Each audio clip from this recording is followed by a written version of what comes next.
When I first moved into the small rented house at the corner of Maple Street, I believed I was beginning a new chapter of hope, but in truth I was carrying the silent weight of a broken marriage.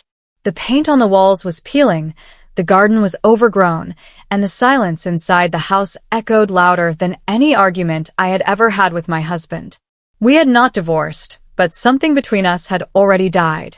Trust, once strong and effortless, had slowly faded after I discovered messages on his phone that he called harmless, but that felt like betrayal to me. It was not a dramatic scandal, nor something the world would call unforgivable, but emotional distance can wound deeper than harsh words. I felt replaced, unseen, and unvalued. Instead of confronting the pain directly, I chose distance. That was how I ended up living alone in that quiet neighborhood, trying to understand whether love could survive disappointment.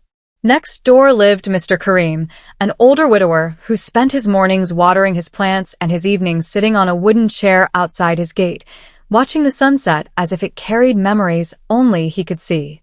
The first time I spoke to him was out of necessity.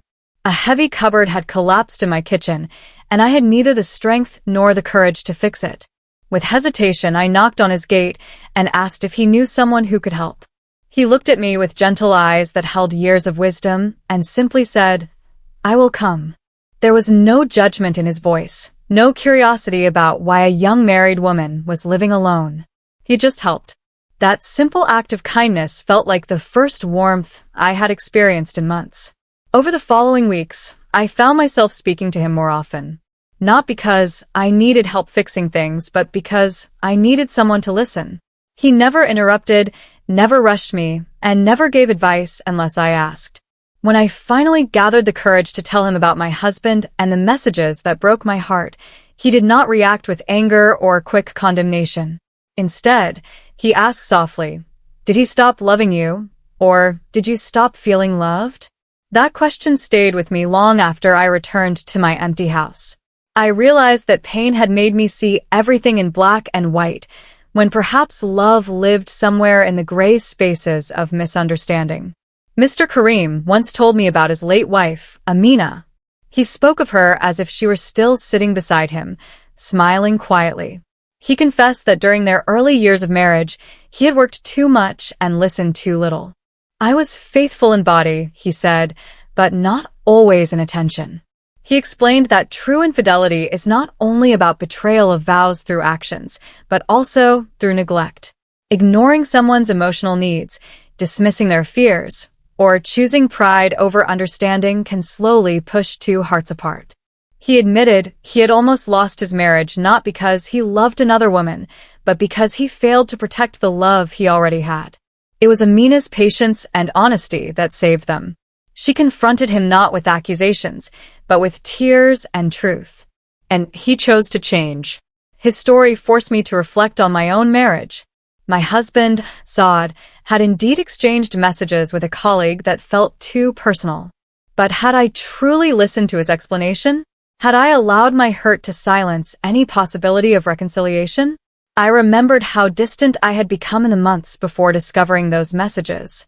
Work stress, family pressures, and my own insecurities had built invisible walls around me. When he tried to talk, I often dismissed him. When he invited me out, I claimed exhaustion. We were both lonely, standing in the same house. One evening, as I sat outside watching Mr. Kareem prune his roses, I asked him whether forgiveness always meant forgetting. He smiled gently and shook his head. "Forgiveness means choosing to build again, even when you remember the cracks," he said. "Love is not proven in perfect moments. It is proven in the decision to stay and repair." His words did not excuse betrayal, but they reframed it. True infidelity, I began to understand, is not always about another person.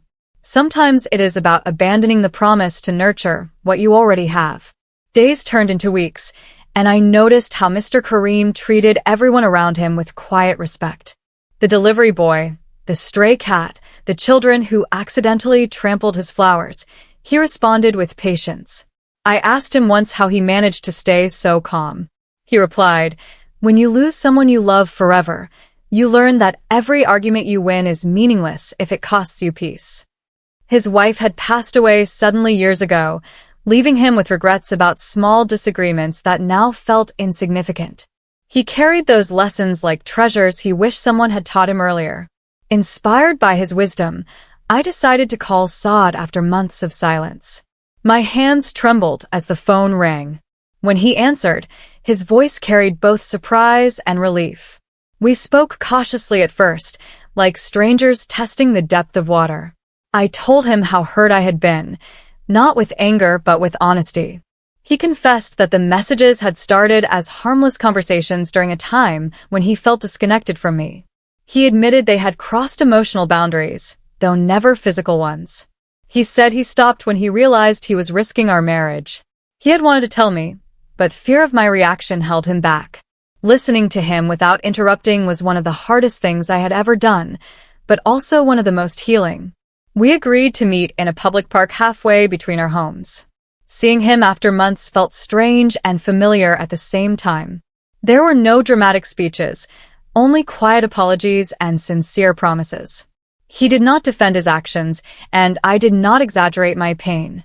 We simply acknowledged that we had both allowed distance to grow unchecked. Trust would not return overnight, but perhaps it could be rebuilt with effort. When I told Mr. Kareem about our meeting, his eyes shone with quiet satisfaction. "Love is like this garden," he said, pointing to his roses. "If you ignore it, weeds will grow. If you water it daily, it will bloom again." He reminded me that reconciliation requires patience from both sides. Suspicion would try to whisper doubts, but trust grows when nourished consistently. Saad, and I began speaking regularly. We attended counseling sessions and established small rituals to reconnect, like evening walks and weekly dinners without phones. There were difficult days when memories resurfaced and tears followed. But instead of shutting down, we chose to communicate. I realized that holding on to pride would only prolong the pain. He made visible efforts to reassure me, sharing his schedule openly and inviting transparency. Slowly, the heavy stone in my chest began to lighten. One afternoon, I noticed Mr. Kareem coughing persistently. He dismissed it as a seasonal cold, but within weeks his strength visibly declined. Doctors later diagnosed him with a serious illness that required constant treatment. For the first time, I saw fear in his eyes, not for himself, but for the loneliness he might face. Saad surprised me by offering to drive him to hospital appointments. Watching my husband care for the man who had guided me through my darkest time filled my heart with gratitude. It felt as though kindness had come full circle. During one hospital visit, Mr. Kareem held my hand and said softly, "Promise me something. Never let silence grow louder than love." Tears streamed down my face as I promised. He smiled, satisfied, as if his life's lessons had found a home in someone else's heart. Months later, on a quiet morning, Mr. Kareem passed away peacefully. The entire neighborhood attended his funeral, each person carrying a story of his generosity. Standing beside Saad, I realized that if I had never asked my older neighbor for help fixing a cupboard, I might never have repaired my marriage. Sometimes guidance comes in the simplest forms, wrapped in ordinary conversations. Saad and I moved back into our shared home, not because everything was perfect, but because we were willing to work for it. The scars of the past remained, but they no longer defined us. Instead, they reminded us of what we nearly lost. We planted a small rose bush in our garden in memory of Mr. Kareem and his beloved Amina.